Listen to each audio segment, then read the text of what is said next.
Should be good. Let's go find it.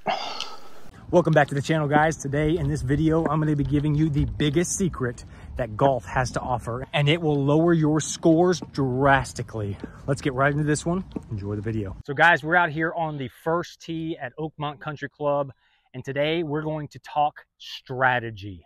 I know it sounds super boring. I promise, stick around. This is going to be so beneficial to your golf game. So a lot of amateurs, when they get to the tee box, they look out and they see a fairway and that's their target. Not always the case, okay? There's a saying, aim small, miss small. You don't want to aim at this big fairway because then you're going to miss big, all right? You aim small, miss small.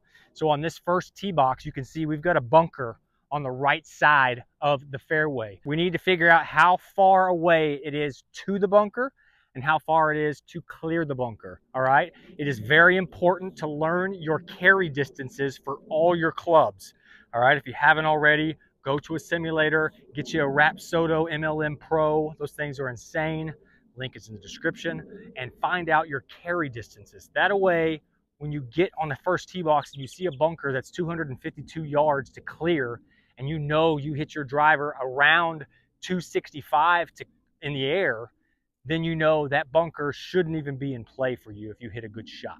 That's what I'm talking about when I talk about strategy. You need to think your way around the golf course. Tiger Woods is known to say things like, I left myself in horrible spots. I missed in the wrong places. Those types of quotes are when he's talking about his strategy. He's thinking himself around the golf course. He talks about how Augusta is so difficult and you have to think your way around the course and miss in the right spots. That's what we're going to go over today. All right, so when we get to this first tee box, I don't want you just to see a fairway and try and hit it. I want you to find the danger and then figure out how to avoid the danger. So on this one, we've got a bunker on the right. We've got another hole even farther right, all right? Pretty open. Left is houses and OB. So you need to know I cannot go left here. If your natural ball flight is a fade, all right, my suggestion on this hole would be to aim right down the middle, and if it fades, it's either going to be short of that bunker, or you figure out if you're going to be able to clear that bunker, or it's going to be right, which is going to be safe. You want to keep your ball in play at all costs, all right? So overly avoid the danger off the tee box. Another thing I want you to do is if you're going to play a cut, I want you to tee up on the right side of the tee box and aim away that way. It gives you a better angle into this fairway. If I'm going to hit a cut on this shot, I'm going to tee up on the right side, all right, and I'm going to aim right down the middle, and if it cuts just a little bit, it'll be right in the middle of the fairway. If it overcuts, it's going to be right of the bunker, and I believe if I hit this good enough, I can clear that bunker. So my aim point is one of those trees out there. I've got it in my sights, and then you want to just swing away.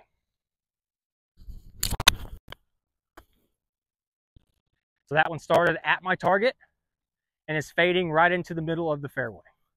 So let's go get it and talk about our strategy going into a green. Once again, guys, I appreciate you hanging out. Stick around. I promise this is going to drastically improve your golf game. I know it sounds boring, but this is such an important part of the game of golf.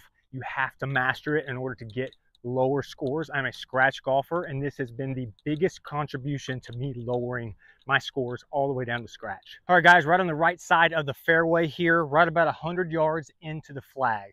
Now, this is where we talk about a little bit of strategy when we get into going into the greens.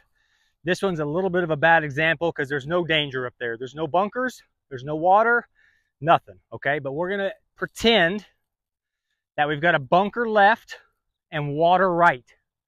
Okay, the pin is on the front, all right? So the smart play would be to play away from the water. So water right, we don't want to go near the water. So we want to aim a little bit left, all right? So there's a little bit of space between the flagstick and the quote-unquote bunker that's not there, all right? I've got 54 degree, which is about my 115 club. When I get my rangefinder out, I'm zapping the front edge. I'm zapping what it is to clear the water. I'm zapping what it is to the back edge of the green. I'm zapping what it is to the flag. and then I'm zapping what it is to the bunker. All right, so I'm getting all that information. That way I know, okay, I've got 103 yards to the flagstick. It is 89 yards to clear the water. So if I do push it right, I need to carry it at least 90 yards, right? It is 97 yards to the bunker. All right, so I need to try and keep it either short of that bunker or away from that bunker. Okay, I got 103 yards to the flagstick. I got 121 to the back edge.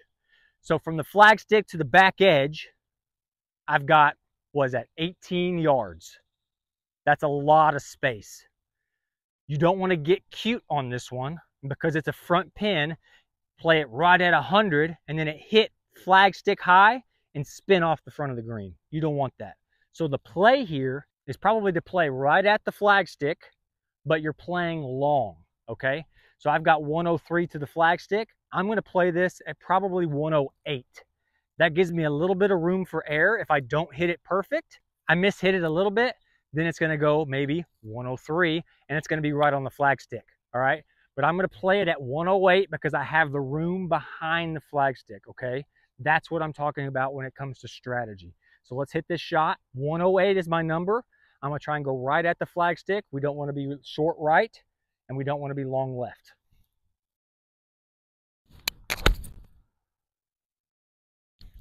Came out pretty good.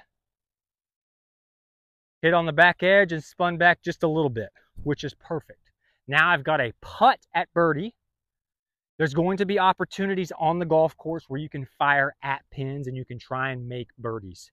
But in order to play scratch level golf, you have to know when those opportunities are. And the other times you have to play it relatively safe. All right, you want to hit the fat part of the green. On this one, let's say we have a different scenario. Let's say the pin is tucked all the way on the right. We've got the water short right. All right, but you've got a large amount of green to the left to the flagstick. In that case, don't even look at that flag. You look at the fat part of the green and that is your target. Zap the back edge of the green and play just short of that. And that is how you play smart scratch level golf. You don't want to mess with pins like that because a lot of amateurs don't hit solid golf shots every single time. And when you go at a pin that has water short, typically you're going to end up in that water and then you got a 2-stroke penalty. So stay away from it. Overly avoid the danger. Once again, guys, appreciate you hanging out. If you haven't already, be sure to drop a like on this one. Be sure to hit that subscribe. Let me know in the comments what you want to learn to help you lower those scores. I'm here to help you play better golf. We'll catch you next time.